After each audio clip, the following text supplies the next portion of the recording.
feliz de chegar em casa.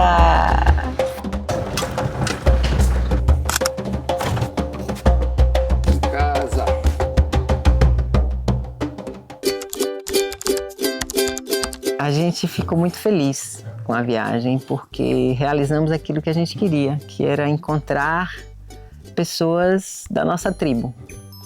Pessoas que entendem que o mundo precisa ser regenerado a partir de experiências que estejam no tamanho de cada pessoa, de cada casal, de cada comunidade. É exatamente a sensação que fica, porque a gente está vivendo momentos tão difíceis que quando a gente faz uma viagem dessa, é como se renascesse a esperança na própria humanidade. Porque a gente vê que tem tanta gente boa fazendo tanta coisa legal. Foi muito bom porque não é centrado só nas questões de ecovilas, porque ecovilas tem uma conotação, em geral, são pessoas de melhor poder aquisitivo que conseguem fazer uma ecovila. Mas também visitamos assentamentos do MST e mesmo tribos indígenas, como no sul da Patagônia. Nós ficamos numa experiência incrível, vivendo um pouco, uma semana, 10 dias com os Mapuche, que são os povos originários tanto do Chile como da Argentina. Essa amizade, então, que a gente construiu com essas pessoas permitiu que a gente fizesse o programa Construtoras do Futuro, que é um podcast que está no Spotify, com depoimentos dessas mulheres fundadoras de ecovilas sobre sua experiência.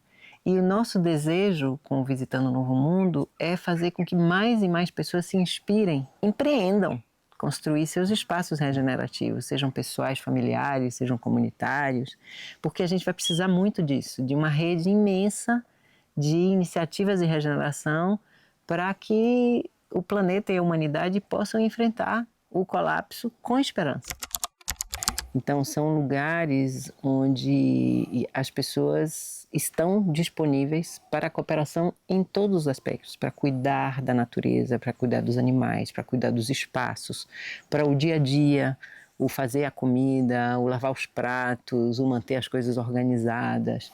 Então, assim, são experiências onde a vida comunitária, que é essencialmente uma vida cooperativa, ela está em todos os pontos. E as pessoas que vivem nesses lugares aceitam e usufruem desse lugar de estar numa tribo.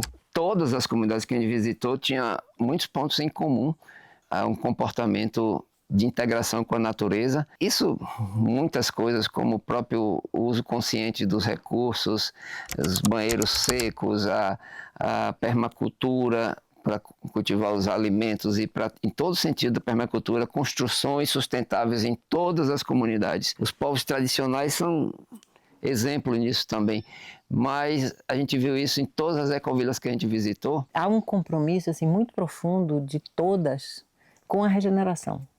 Então, você vê fazendas que foram compradas por comunidades e elas foram restauradas, né, nas suas matas nativas. Você vê nos povos indígenas uma preocupação muito grande de preservar a floresta. No acampamento do MST, uma preocupação de ter agroecologia. Então, inclusive, uma escola de agroecologia que a gente não sabia nem que existia.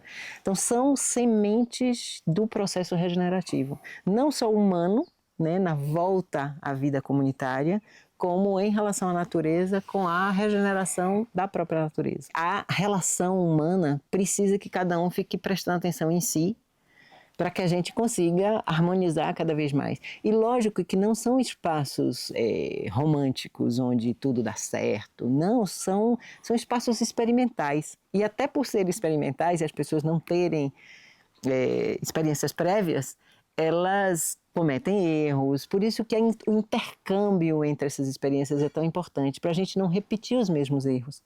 E o Visitando o Novo Mundo é um desejo de partilhar erros e acertos para que você possa estimular pessoas a fazerem iniciativas regenerativas desse tipo.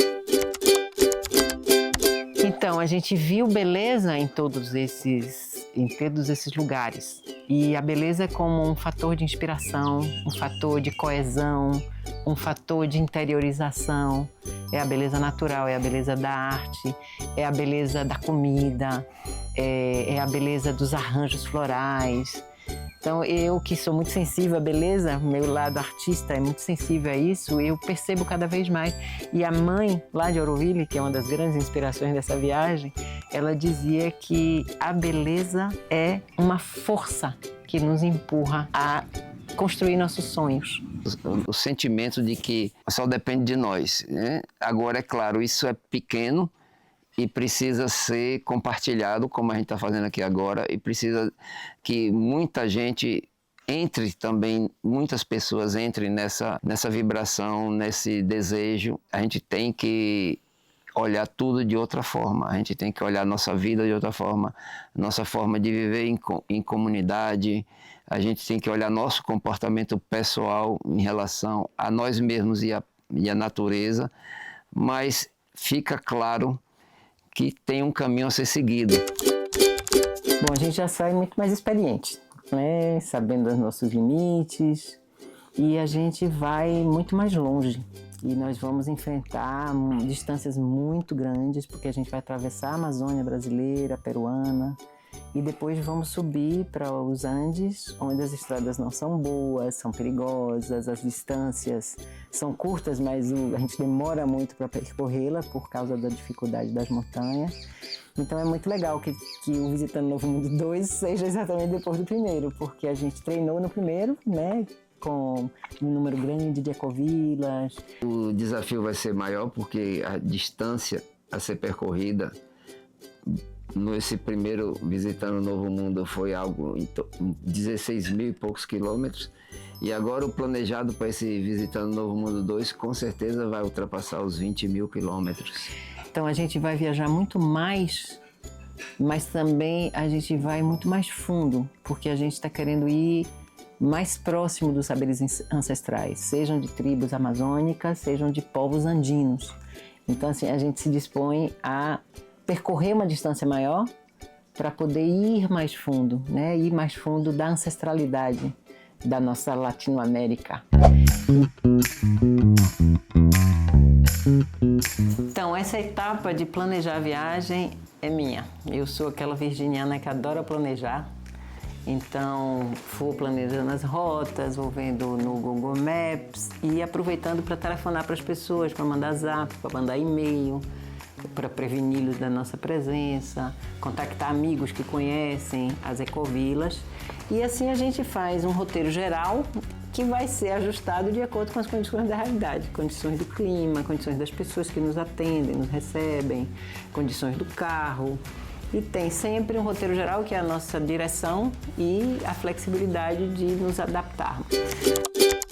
Nós temos nesse percurso uma coisa que vai ser, a gente espera, uma comemoração, que é o lançamento da ESE Abya Yala, que é a 4ª versão da ESE, dessa vez em espanhol, lá no Equador. Não, nós estamos preparando isso há um ano, né, com nossa equipe de vários países, mas principalmente do Equador, né, o coordenador da ESE em espanhol é um equatoriano, Fernando Roceiro, nosso amigo, que está à nossa espera para a gente fazer um monte de coisa com comunidades. Ele trabalha com comunidades andinas, então a gente está com a expectativa desse mergulho no mundo andino.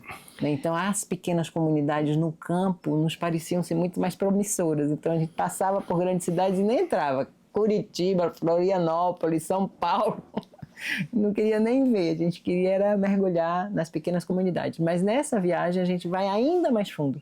Às vezes a gente vai viajar 800 quilômetros para chegar a uma só comunidade.